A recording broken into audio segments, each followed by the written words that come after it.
Namaste. Welcome to the new session. We were considering the Annamaya kosha.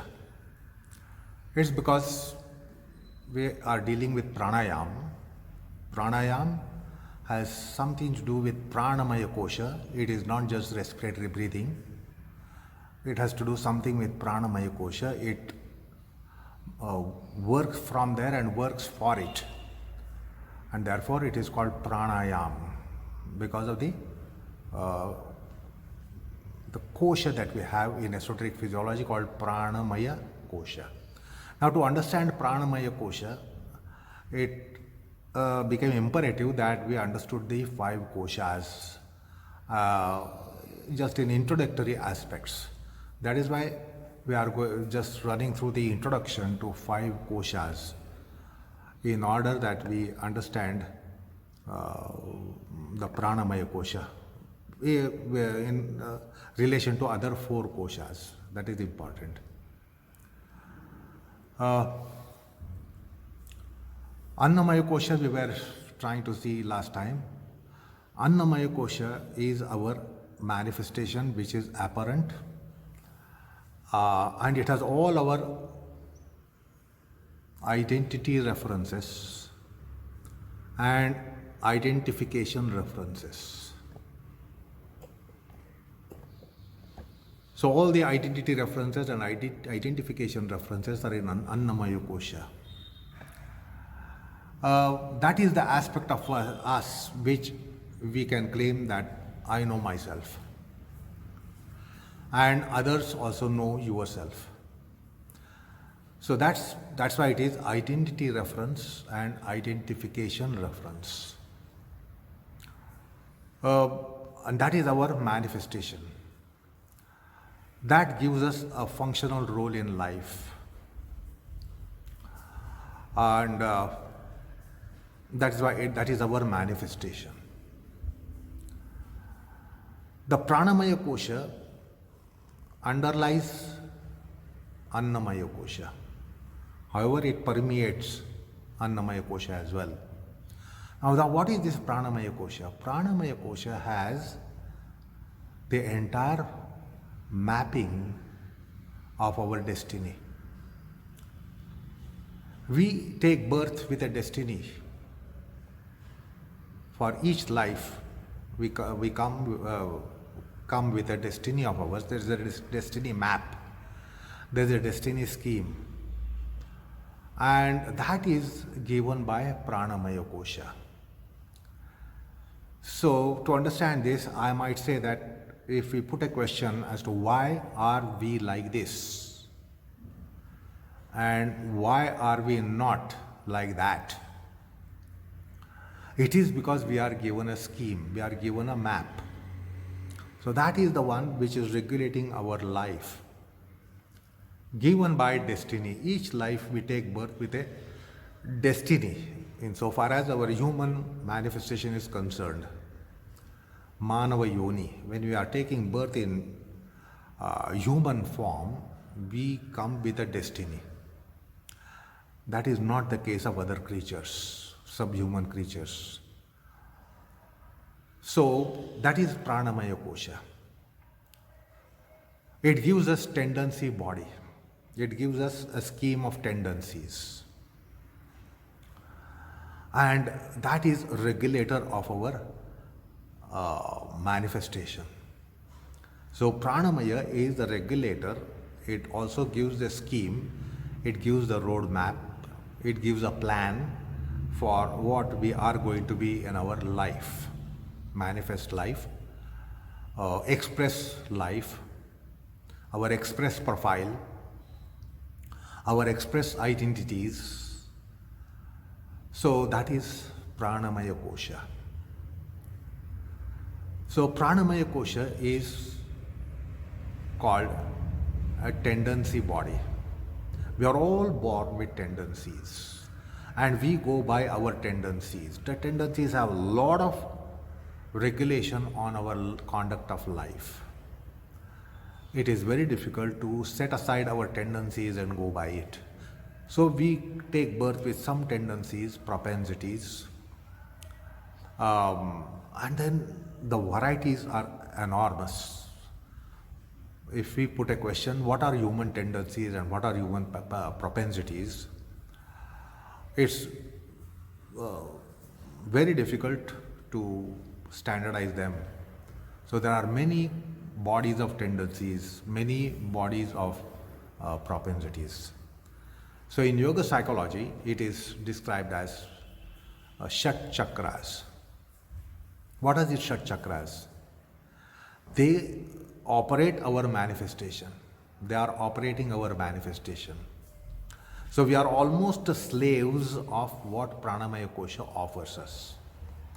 We are almost bound to scheme of Pranamaya Kosha, except in case of yoga, where you can have some access to this Pranamaya Kosha. And pranayam is something which can work on our Pranamaya Kosha. Therefore, it can be said that to some extent or even great extent, the pranayam and pranic practices can really alter to some extent or modify at least our destiny. We are not totally victims of our destiny or slaves of our destiny, provided we have some sadhanas which are circumscribing Pranamaya Kosha. So in Adhyatma sadhana, as we have seen earlier, gross, subtle, causal bodies, Sthula, Sukshma, Karana, Sharira. So Pranamaya Kosha comes somewhere there, which can help us access the scheme with which we have taken birth. So by Adhyatma and by Paramartha and by Yoga, one can really modify to some extent the destiny, and destiny will be to some extent handled by yogic practices, and pranayam has a very powerful measures. Pranayamam daher doshan is what the scripture says. It can really burn out the defects that we have. So if we want to work on tendency body, Pranamaya Kosha is only the gateway. So Pranamaya Kosha has 6 chakras. So let's try to understand a little bit about these 6 chakras. That is the tendency body. That is the anatomy of our tendency. That is the structure of our tendencies. What are these tendencies? The first one is called Mula Adhara, very significant nomenclature. Mula means root, Adhara means support. So there are certain support tendencies, supportive tendencies, supporting tendencies, basic tendencies. What are these basic tendencies? These are the basic tendencies of any life form, not only human beings, because we are all biological creatures. So we are all biological manifestations. So it is common tendency to all biological creatures. That is why it is called Mooladhara. What are these basic tendencies? These basic tendencies are with reference to, as Adhyatma points out, Yoga points out, it is Ahara, Nidra, Maithunam and bhaya. So these are basic tendencies of our all biological lives. So also they are there in human beings. Ahara means our intakes. We have tendency for food.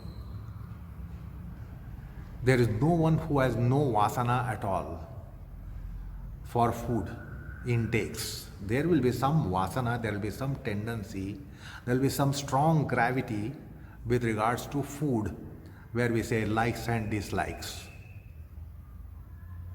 So, one biological creature cannot be living without any food, and there is tendency to procure food and consume food. So, by hook and crook, the biological creatures or even human beings will try to procure food and consume food. The tendency for food is so strong, so basic. So, that is ahara. The second tendency is Nidra. The Nidra is again a very strong tendency for all biological creatures, so also human beings. Human being of any strata of consciousness, most evolved to least evolved, you can't say that there is total annihilation of tendency for food and tendency for sleep. So there is not only the sleep is not only our need, there is tendency for sleep also. So some people are choosy, selective about food and sleep. So in food they will say, I just want this, I don't want anything else, I must have this. So also about sleep, some people have kind of choice and selection. They want a particular way to sleep, particular place to sleep, particular facility to sleep, particular condition to sleep. So they have lots of tantrums. So there are people who have tantrums for food. That means their vasana for food is strong. There are some people who have tantrums for sleep. That means their tendency for sleep, vasana for sleep is very strong. Some people compromise easily. So their tendency is not so strong. However, there is a tendency. One cannot be bereft of tendency for food and sleep. Ahara, Nidra. Then maithunam. There is also tendency for sex. Whatever might be the status of human being, there are tendencies for sex. So that's why that is another third basic tendency for all biological creatures, and human beings too have it. Tendency for sexuality, whether married or unmarried, whether celibate or not celibate, the tendency is there. So somewhere it is very, very, very strong, and then we know such a person is really a predator.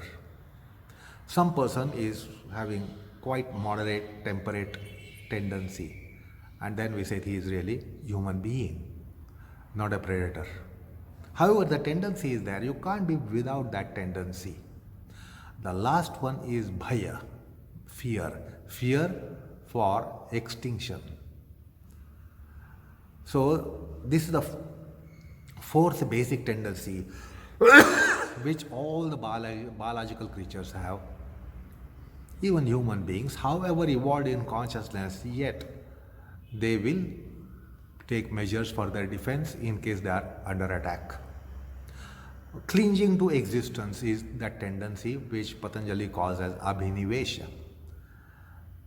So clinging to existence, there is therefore fear of extinction. So these are four basic tendencies in all biological creatures. They are there in all human beings. Ahara, bhaya, nidra, maithunam. And the locus for that is Mooladhara Chakra, very rightly given the name Mooladhara. Basic need. If that is not there, then there is fear of extinction, and then one really doesn't remain a biological creature. So unexceptionally these tendencies are there in more or less degree, cultured or uncultured degree, or with tantrums or without tantrums, prepared to compromise, not prepared to compromise. So in more or less degrees these will not be leaving us. These won't be leaving us. However, you might be a most evolved person in consciousness, yet you will not be without these basic tendencies. They will be there in at least microscopic trace has to be there, even in a saintly person, noble person, most evolved person in consciousness. That is Mooladhara. So Mooladhara Chakra gives us these basic tendencies and their degree and the typicality. Some people have typicality in these tendencies. Each one of us have a typicality, and therefore this typicality is given by Mooladhara Chakra, which is according to our destiny, prarabdha. So prarabdha gives us that kind of tendency, which is of course little flexible. It can be adjusted upwards or downwards. If you are in very bad company, if you are in bad associations, it will strike the lowest level of it. If you have better company, better atmosphere and people around us, it can take us on a little higher plane of it. However, these tendencies are there. So by pranayam and by yogic process, by adhyatmic process, we can definitely evolve these basic tendencies. We can be culturing the basic tendencies. We cannot be bereft of it. We can't be expelling those. We can't be ejecting those. However, we can modify them. We can culture them. So pranayam does it, yoga does it, prana kriya does it, pranic practices do it. So that is Mooladhara Chakra, the first of the 6 plexi. The second one is called Swadhishthana. Again, very significant nomenclature. Swadhishthana, Swadhishthana. Now, with the first chakra, we are all biological creatures. That's why, many times we say, after all, I am a human being. Or after all, I am a life. I am a kind of life. I am a biological species. So that means we are dealing with very basic tendencies. So these are basic tendencies common to all. Then comes Swadhisthana Chakra, which gives us scheme for our individuality. Swa means our individuality. It is Adhisthana. It is substrate for our individuality, whereby we are distinct to other people. We stand out. We are definitely different than any other person or the whole humanity. So this gives us a unique identity because of our Swadhisthana tendencies. These are typical and peculiar to us. They formulate our individuality. They underlie our individuality, and each human being has different individuality. Basic dispositions, basic traits, or the basic psychic conditions, intelligence, etc.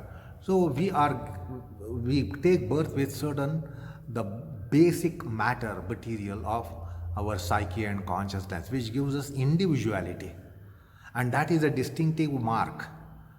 Individual tendencies are distinctive mark of ours. That is called Swadhisthana Chakra. Swadhisthana Chakra.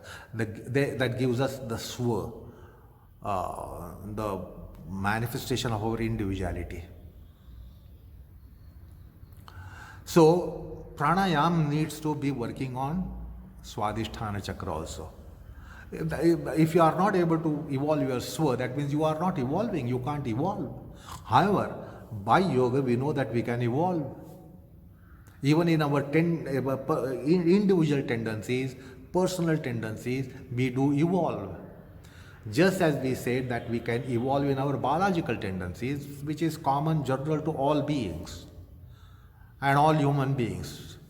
But however, we can evolve in our tendencies for food, tendencies for sex, tendencies for that fear of extinction, ahara, bhaya, maithuna, and even nidra. We can also be having some kind of regulated sleep. Our sleeps can also be evolving. Some people, in some stages of their life, they sleep inertly, tamasic, absolutely inertly they sleep. However, if we evolve chemically ourselves, biochemically when we are evolved through yoga, then naturally our sleep is more far evolved. It is not as tamasic as it can be. Like black color can be jet black, and then you know that dark black and black, jet black and black. What's the difference? So the sleep is something like a black condition. So some people get jet black kind of sleep, and some people get a black sleep, or perhaps some people get dark brown sleep also.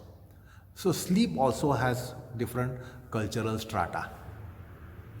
The tamasic people will have very thick sleep, very inert sleep, while the sattvic people will have quite awakeful sleep. They can be woken up very easily. The tamasic people cannot be woken up easily at all. So there are different grades of intensity of sleep. So that also can be evolved. Bhagavad Gita in the 6th chapter says it must have regulated food, regulated awakening and sleeping habits. Yuktahar viharasya. That verse of Bhagavad Gita also says about our sleep also must be evolved. Regulated sleep, disciplined sleep. So, through pranayama and through yoga and through spiritual practices, you can evolve these basic tendencies. So also you can evolve your individual tendencies. Before commencing or embarking upon spiritual practices, what are you individually? Having embarked on spiritual practices, are you not different person? Don't you change, and should you not change? Should you not be changing? You should be changing, and do change by yoga. So your individuality changes. It gets more cultured. That is because of pranayam working on Swadhishthana Chakra or Swadhishthana locus of tendencies, Swadhishthana. Then comes Manipura Chakra. Manipura Chakra has not much to do with tendencies. It has to do with our intakes. So it has more reference to time and space that we are in.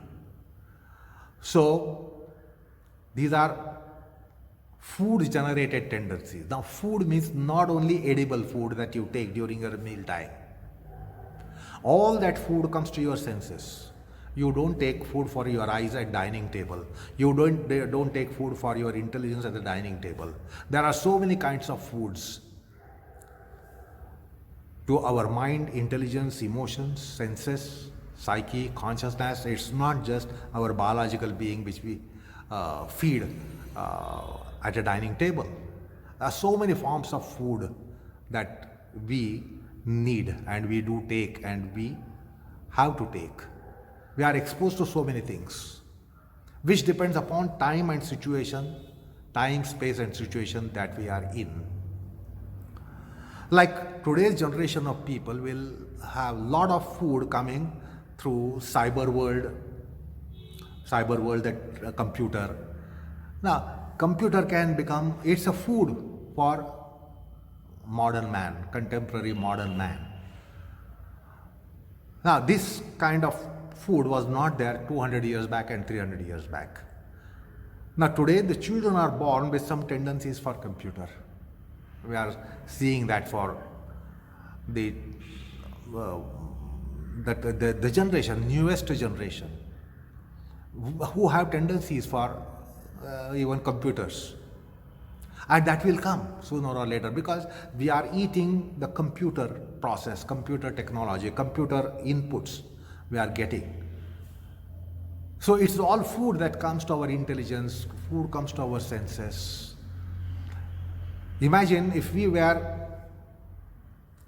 say, a millennia before existing, then we would not be having these stimulations that we have today to our intelligence, to our senses. It was a different era, say 1,000 years back.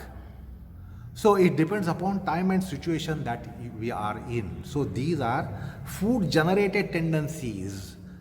The tendencies come from this life, from what we see. Now today if we see some beautiful car, we start developing tendency for a limousine. If we see a wonderful gadget, we start developing tendency for that gadget. Now this has not come from our past life, because the gadget perhaps was not there while we were in our last incarnation. That car was not there perhaps in our last incarnation. Perhaps there was no car at all in our last incarnation, in case of many of us, because the cars came up in 1930s. There are many who are born before 1930s today. So a car tendency cannot come from last life, it comes from this life. So that is called Manipura Chakra, food generated tendency. Wonderful concept to describe and consider the tendency body in us. So the Manipura Chakra is in abdominal region. Now it is not only that our edible food goes to abdomen, all these foods to every aspect in our psyche, consciousness, senses, they all go to belly for tendencies, and they generate tendencies, and we develop certain tendencies which are tendencies of our present life. Almost all of them. Very little will be from past life, but most of it will be from present life. So that is why it is Manipura Chakra, food generated chakra, because food is eaten in this life. Food that we ate in last life has contributed for our Swadhishthana Chakra and Manipura Chakra. The food that we ate in our previous manifestations, they were inputs for our Mooladhara Chakra and Swadhishthana Chakra. However, the food that we are eating today, again I repeat, it's not just food at dining table. Every kind of food to our psyche, consciousness, senses, etc. Stimulations which come to us, which are dependent on present time and space situations. So that is Manipuraka. This also can be modified. This needs to be modified in spiritual process. You can't say, I won't attend to this. You will have to attend to that also. You will have to reform there too. You will have to organize that too. You will have to set it right. You will have to do some kind of dressing, redressing to those tendencies also. And yoga does it. Adhyatma does it. Spiritual practices do it. That is Manipuraka Chakra. Then comes Anahata Chakra. Anahata Chakra means these are hearty tendencies. See, in modern life, most of us are totally suppressing the hearty tendencies, and we are deciding on our profession or lifestyle prematurely in our age, when we are not matured. We will be deciding our profession when we are 14 and 15 and 16, which is unfortunate. And that's why most of us are messing with the mathematics of life, because we have a kind of passion, we have a stimulation, so that's why we opt for certain professions. If some professions are very lucrative, having good prospects, we want to go for that profession. So we decide our profession in our modern academics. When do we decide our professions, professional courses in academics? When do we decide? When we are not really matured. When we are in tender age, middle of teenage, 15, 16, that's the time one decides, I will become this, I will become that, I want to become pilot, I want to become engineer, I want to become professor, I want to become a lawyer. And then carries out the pursuit. And then more often it happens in our life that we have mismanaged. And then towards the end of the life, or when we are in helpless, hapless condition, we think that I had a wrong selection. Hearty tendencies are those things which are from our heart. So example I will give you, there might be a very recognized and professionally well established professional person, could be an engineer, could be a doctor, could be a professor or whatever, a lawyer. But there can be hearty tendency for, say, painting. So this is only identified too late in life, that I am disposed to music, I am disposed to literature, I am disposed to art, I am disposed to painting, or this is totally suppressed in the fervor, in tumult caused by the professional gravities which one wants to select in uh, earlier stages of life. So one will have carried out the pursuit to become a professional person, well educated, highly educated, etc. And then at some stage in life, these hearty tendencies start surfacing. They start giving stronger calls, and then we see so many professional people are taking up to the pursuit to music, pursuit to some art form. They don't really get any success materially, but they have heart's content. Perhaps a professional person is inclined for music and their hearty tendency for music. So he carries out pursuit in music. Nobody likes to listen to his music. It's awful. But he enjoys his music. He is not a performing artist. Nobody likes his paintings, a painter. Nobody likes his art. But he gets the contentment of the heart by just pursuit. One doesn't have to succeed there. One just has to carry out pursuit. Just the pursuit gives the contentment of the heart. And this is so important to identify in one's life, if not sooner, at least later. Otherwise, we will be stampeding the heart tendencies in our life because of the enormous gravities of our professional pursuits, etc. So those are hearty tendencies. Anahata Chakra. Anahata Chakra comes in heart region. There are certain hearty tendencies, and there are some people who are utterly failure in their material life. They don't get name, fame, money, recognition, etc., status, etc. However, they are happy people, happiness to brim perhaps to them, because they pursue the call of the heart. Heart says music. They just do music every day, and then they get the contentment of for them, which is almost brimming contentment. They are not good artists. Nobody likes their art, but they get a lot of bliss, enjoyment, contentment in their pursuit of their art form. It is because it's their hearty tendency. So most important thing about hearty tendency is that you don't have to stand out. You don't have to even succeed. You don't have to even succeed. See, in professional life, if you are not successful, are you happy? You won't be happy. You must succeed in your professional life. Then only you have happiness. Here you don't have to succeed, yet you can get happiness. So those who overlook this, they have famine of contentment. They might be successful in their life. They might be distinguished people. They can be even celebrities. Whole world might recognize them.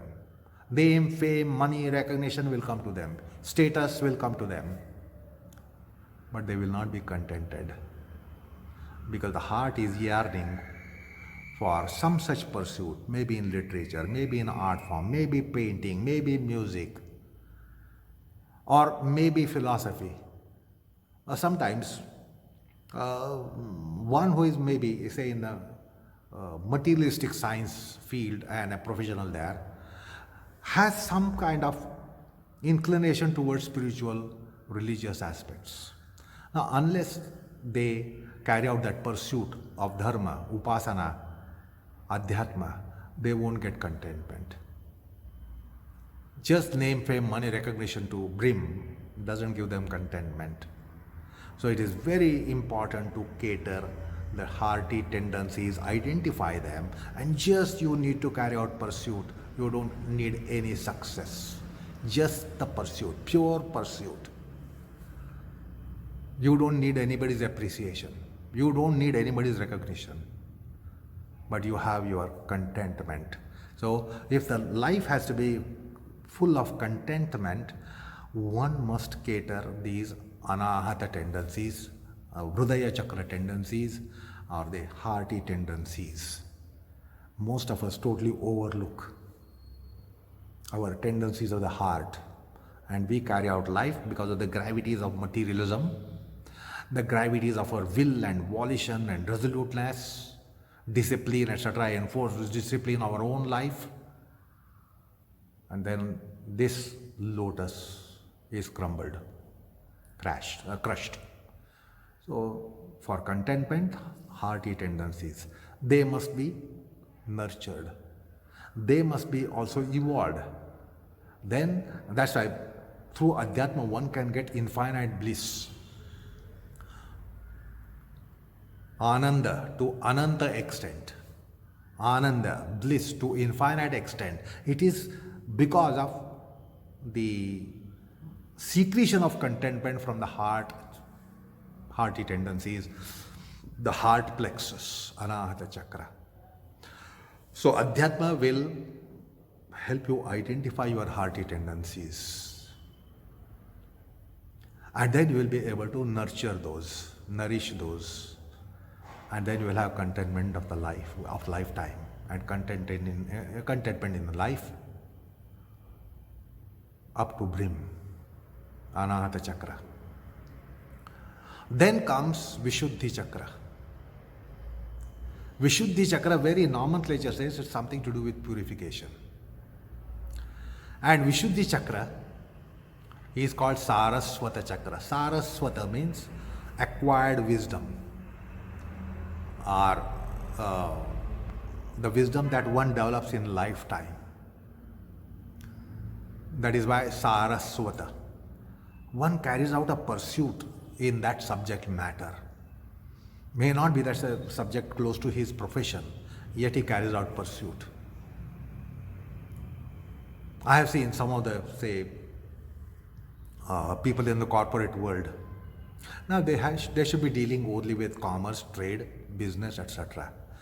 However, there are some people who have inclination to study Dharma Shastra. They have inclination to, and they start profusely reading it. And they become quite thorough, quite authoritative in the realm which is not their professional realm. Like a medical practitioner can be quite knowledgeable in Dharma, quite knowledgeable in Adhyatma, because they carry out pursuit. Enormous reading about the subject matter. They read a lot, they study a lot. They study and read Dharma Shastra, Yoga Shastra, Vedanta Shastra, and they study profusely, profoundly.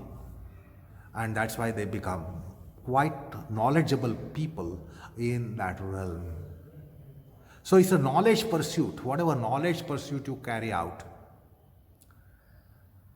Knowledge pursuit can be something totally different than your professional pursuit. As I just now gave the example. So this is knowledge pursuit. And very significantly, if you see the letters of Vishuddhi Chakra, these are all vowels. 16 vowels. To aha. So these are 16 vowels, and there is no literature without vowels. There is no language without vowels. There is no knowledge pursuit without vowels. All subjects of knowledge, in the realm of knowledge, there is literature. Now all literature means words. Words means minimum of one vowel. As I said the other day, can you utter a word which has no vowel at all? You can't utter that word. There is no word without vowel, as a matter of fact. Every word, in whatever realm, has always, invariably, minimum of one vowel and then multiple vowels.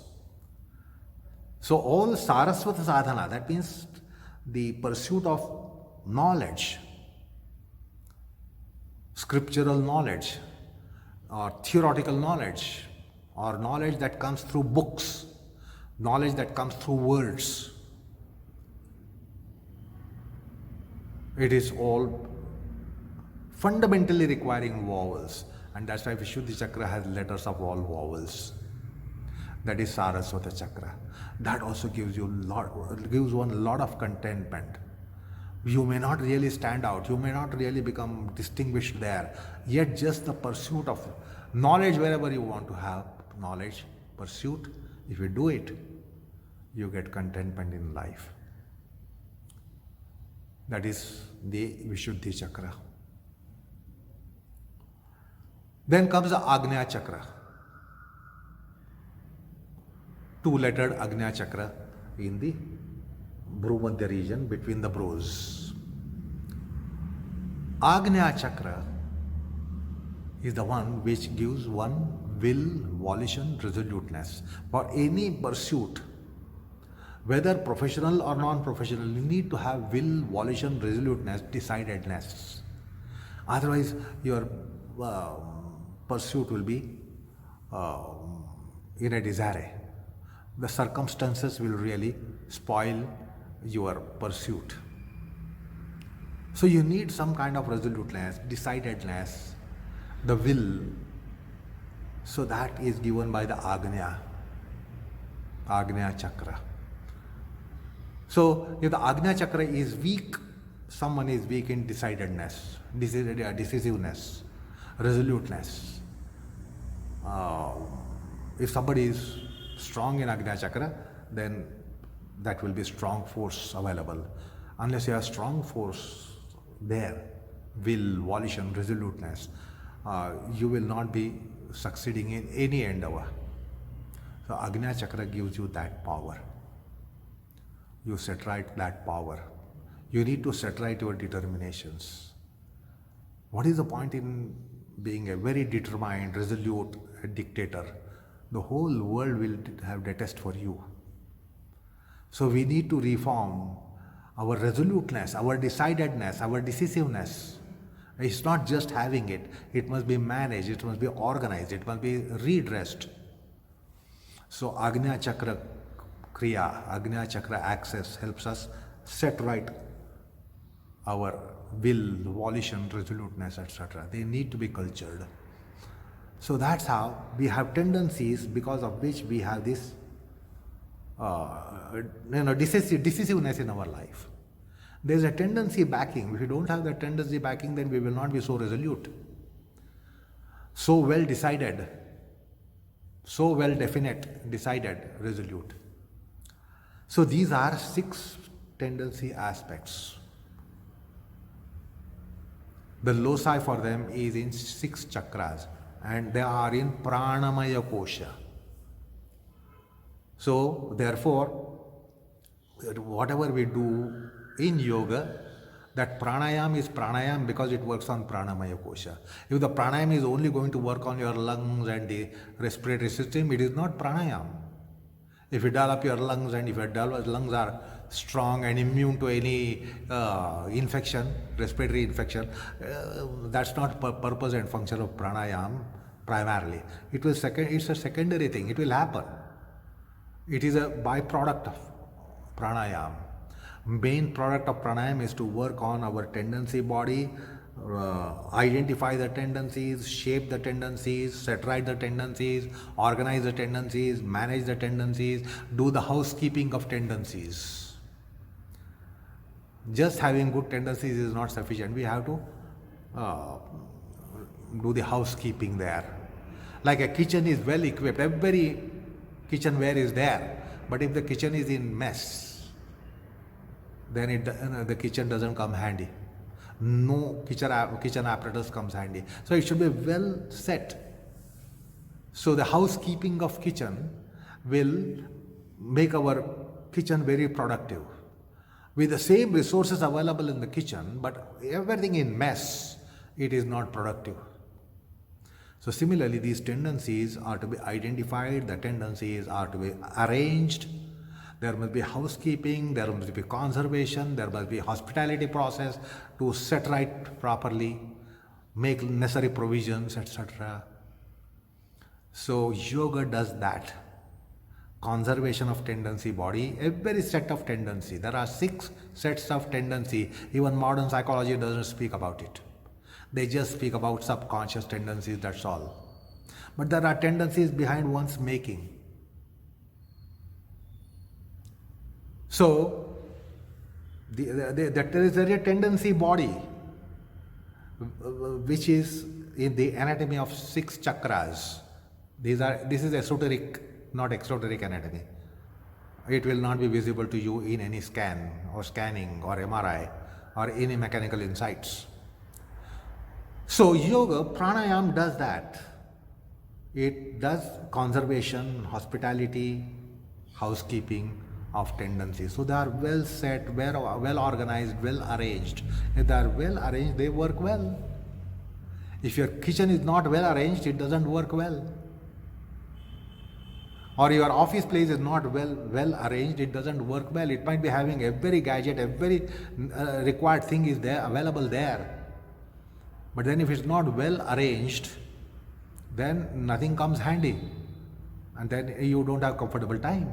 So that's why we set right our office place, our workplace, we set it right. Where we are going to work, we set it right. So this is the one with which we are going to work, on which we are going to work, so we need to set it right, and pranayam does that. That's why it is on pranamaya kosha so much, therefore it is pranayama.